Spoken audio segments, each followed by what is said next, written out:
Tractor కొనాలంటే first పాత tractor గురించి మాట్లాడుకుందాం.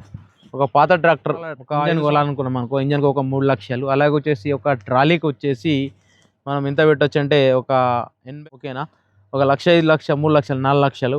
అలాగే వచ్చేసి ఒక కల్టివేటర్ వచ్చేసి మనకు సెకండ్ హ్యాండ్లో వచ్చేసి మనకు 20లో అయితే వస్తుంది. ఓకేనా, 4,20,000. అలాగే వచ్చేసి కేజ్విల్, ఎలాగో కేజ్విల్ కొత్త తీసుకోవాలి కాబట్టి కేజ్విల్, ఓకేనా, 4,50,000. అలాగే వచ్చేసి గొర్రు అయితే వచ్చేసి 12,000 పడుతుంది. ఓకేనా, 4,62,000.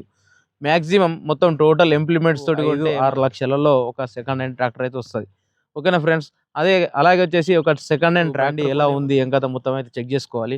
ఓకేనా, గేర్ ఆయిల్ చేంజ్ చేసిరా లేదా, ఇంజన్ ఆయిల్ చేంజ్ చేసిరా లేదా, ఎన్ని గంటలు తిరిగింది, ఎన్ని గంటలకు చెక్ చేసుకోవాలి. చెక్ చేసుకున్న తర్వాతే మనము 5-6 లక్షల్లో బడ్జెట్ పెట్టి ఒక బండి అయితే తీసుకోవచ్చు. ఓకేనా, అలాగే వచ్చేసి ఒక కొత్త ట్రాక్టర్ కొంటే ఎంత ఖర్చు అవుతుందో ఇప్పుడు చూద్దాం.